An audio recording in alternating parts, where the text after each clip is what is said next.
Buat kalian yang belum menonton dan mendengar cerita sebelumnya, baiknya kalian coba langsung lihat di part 1.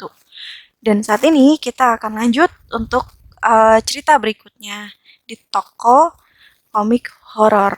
Kalau pada part sebelumnya kalian memilih untuk menghampiri rak buku, maka part kali ini kalian akan memilih menuruni tangga. Bagaimana kisah selanjutnya? Simak terus ya sahabat story.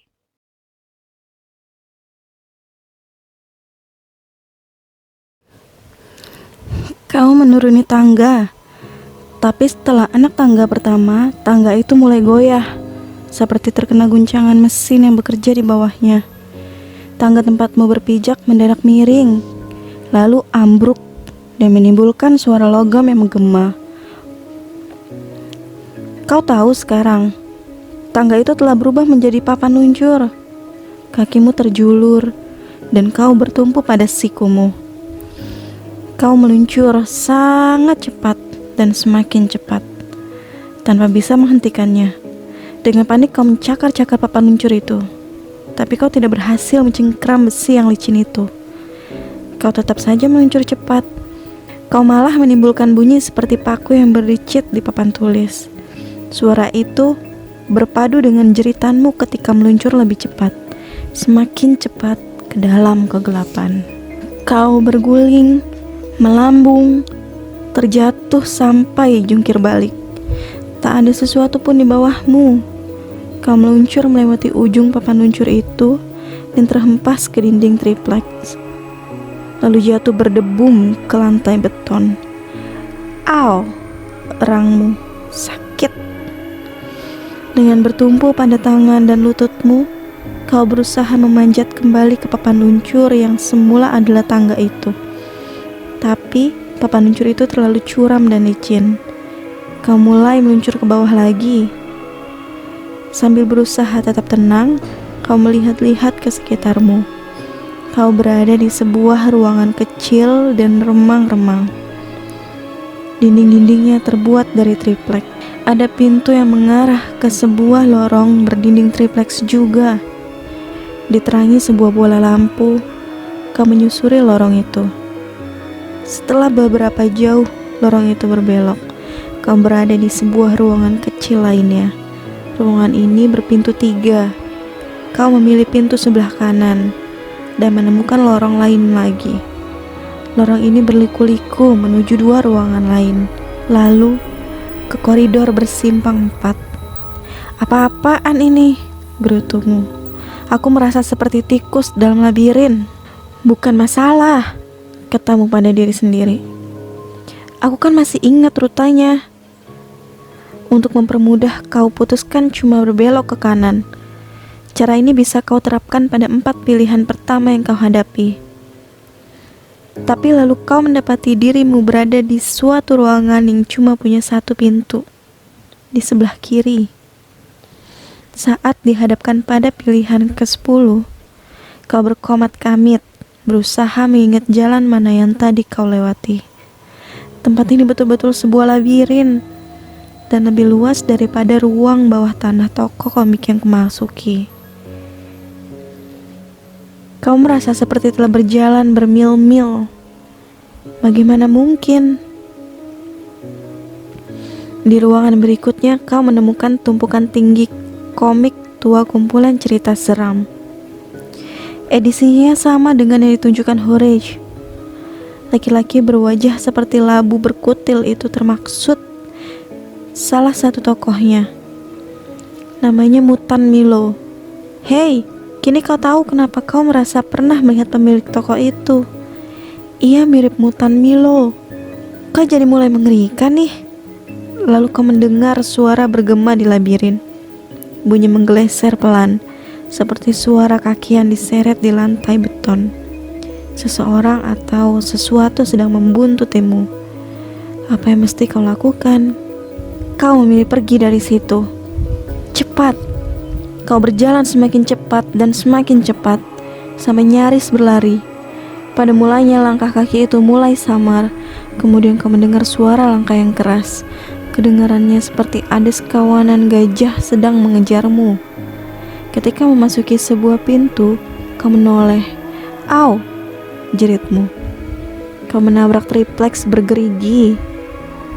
Serpihan triplex 2 inci menusuk tanganmu. Dengan mengertakkan gigi, kau mencabut serpihan itu. Darah mengenai t-shirtmu. Dari beberapa tikungan di belakangmu terdengar suara berderap. Oh, apakah mereka mengejarmu karena mencium bau darah? Suara berderap itu berubah menjadi bergemuruh.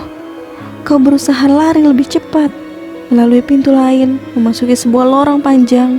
Kau terus lari dan dengan kecepatan maksimum, tapi langkah kaki itu tepat di belakangmu. Kau menoleh ke belakang dan menjerit. Makhluk yang mengejarmu itu merupakan gabungan beberapa binatang yang bertubuh sapi jantan, yang berbulu kasar, bersayap elang, yang paling mengerikan kepalanya dan taringnya seperti singa. Selamatkan nyawamu. Napas panas mengusutkan rambutmu. Auman singa membengkakkan telingamu. Ketika telingamu berhenti berdengung, kau mendengar teriakan, "Ke atas ini!" Kau mengadah dan melihat seorang anak melongok dari dinding triplex di atasmu. Ia mengulurkan tangannya padamu. "Lompat!" teriaknya. "Aku akan menarikmu." Kau tak perlu diminta 2 kali. Kau melompat setinggi mungkin meraih tangan anak laki-laki itu. Berhasilkah? Apakah keberuntungan ada padamu? Tampaknya nasib baik tidak berpihak padamu. Kau terjatuh ketika anak laki-laki itu mau menangkap tanganmu. Kau terpelanting ke dinding lalu terbanting ke lantai. Kau terkapar di sana. Makhluk gabungan singa, sapi jantan, elang itu mendekatimu dengan berisik. Ia menggeram senang. Kemudian makhluk ganas itu tiba-tiba melompat mundur, mendengking kesakitan. Cakarnya pada hidungnya. Apa yang terjadi? Wah, mungkin nasibmu sedang baik. Kau menengadah. Anak laki-laki itu masih melongok dari atas. Ia memegang ketapel di tangannya. "Coba sekali lagi," teriaknya. Kau berusaha berdiri.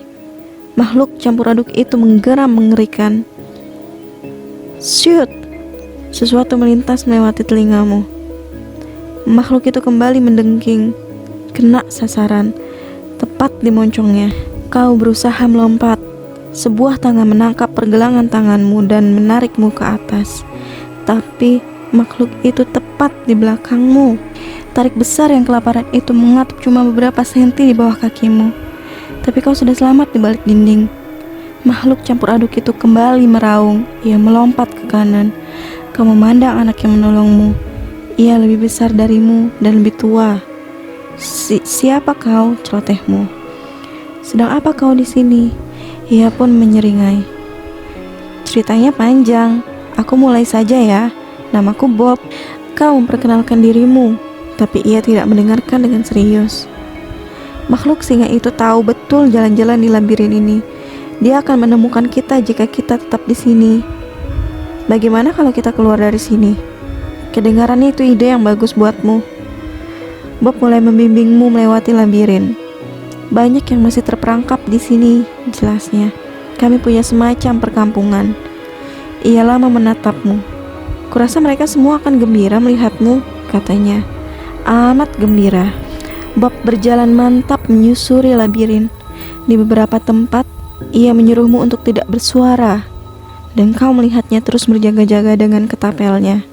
Labirin ini merupakan ruang bawah tanah yang sudah tidak terpakai di blok ini, jelas Bob.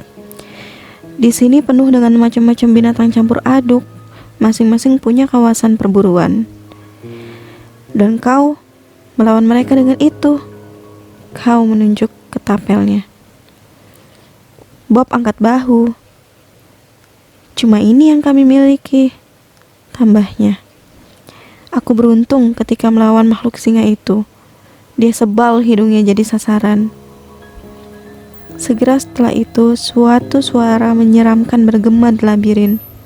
Shh, Bob berhenti. Wajahnya memucat. Apa? Kau memulai. Ia menggoyangkan tangannya. Diam, bisiknya. Bob tampak mendengarkan dengan serius. Rupanya ia sedang berusaha memastikan asal suara itu. Akhirnya ia berkata, "Dia akan segera kemari," bisiknya. "Cepat!" Ia mendorongmu ke atas tembok, lalu menyusul naik. Dan luput, ia membentur tripleks, lalu kau mendengar suara mendesis keras. Bob kembali melompat, dan kau berusaha menolongnya. "Turun ke sebelah sana," bisiknya. Tapi tepat pada saat itu, makhluk ganas itu tiba. Kau membeku ketakutan. Kini kau tahu asal suara gemerisik yang mengerikan itu. Makhluk itu bertubuh ular raksasa, tapi berkepala manusia. Ya, semacam itulah. Ratusan ular kecil bergelantung di kepalanya. Ada tangan yang menyambar pergelangan kakimu dan merenggut hingga terjatuh. Bob menyeretmu tanpa bersuara, melewati beberapa koridor, lalu akhirnya ia berkata, "Mengerikan sekali, kan? Mungkin itu monster terganas di labirin ini. Dia bisa membelitmu, menghancurkan tulang-tulangmu, lalu menelanmu bulat-bulat." Dengan ngeri kau mengikuti Bob. Ular yang mendesis marah itu sudah menghilang, tapi setiap beberapa langkah kau masih menengok ke belakang. Apapun yang terdengar menggeleser langsung membukukan darahmu. Kau tak ingin melihat makhluk itu lagi. Mendadak Bob berhenti. "Tunggu di sini," katanya, menunjuk ke sebuah pintu. "Aku akan menemui Russell." "Siapa Russell?" tanyamu. "Kenapa aku harus menunggumu?" "Russell itu pemimpin kami," sahut Bob. "Dia yang memutuskan boleh tidaknya kau bergabung dengan kami, atau boleh tidaknya kau memasuki perkampungan kami." Ia memandangmu lagi. "Jangan cemas, kurasa kaulah orang yang kami butuhkan." Bob berlalu, meninggalkanmu di pintu.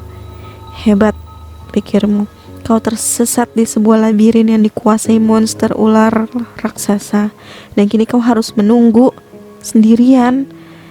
Maukah kau menunggu? Bob pun masuk, dan kau menunggu di luar. Kau menunggu lama sekali, ketika kau nyaris menyerah karena putus asa. Bob kembali bersama seseorang anak yang lebih tua. "Ini Russell," katanya. Bos besar itu kurus tinggi, berkacamata tebal. Melihatnya kau teringat burung bangau di sebuah kebun binatang. Russell tersenyum lebar. "Tepat, Bob," serunya. "Pas ukurannya." Kau kurang suka mendengarnya. "Mel, pamanmu selalu berkata begitu kalau mengomentari kalkun untuk santapan hari Thanksgiving." "Aku cocok untuk apa?" tanyamu. "Tak bisa aku katakan sekarang, nanti saja," Russell berkata misterius. "Tapi kau mesti dites dulu." "Aku dites?" tanyamu tak percaya. "Ya," Russell melanjutkan. "Angkat kaki kananmu ke belakang sampai kau bisa memegang pergelangan kakimu dengan tangan kananmu." "Kau serius?" tegasmu. "Ya," sahut Russell. "Lakukan atau kau tidak diterima." Kau menuruti Russell, berdiri di satu kaki, membengkokkan kaki kananmu ke belakang, dan berusaha menangkap pergelangannya. Kau berusaha dan berusaha, tapi tanganmu tak bisa menyentuh pergelangan kakimu. "Maaf, kau gagal," kata Russell. "Kau harus pergi." "Pergi? Anak bertampang blue on ini menyuruhmu sendirian menghadang bahaya di labirin." Kau sangat geram. Kau protes, berteriak, dan memohon. Tapi Bob dan Russell tak mau membawamu ke persembunyian mereka. "Baik," teriakmu akhirnya. "Ku bisa melakukannya sendiri. Sejauh ini aku juga sendirian." Kau pun pergi. Kau sangat marah, hingga tak memperhatikan lagi kemana kau pergi. Dan kau menimbulkan suara ribut sekali. Masih menggerutu, kau melangkah ke sebuah pintu dan tersandung sesuatu. Sesuatu yang panjang, dingin, dan berisik. Ups, kau bertemu dengan makhluk ular itu lagi. Kau berusaha lari, tapi makhluk itu bergerak cepat. Tubuhnya yang berisik menangkapmu.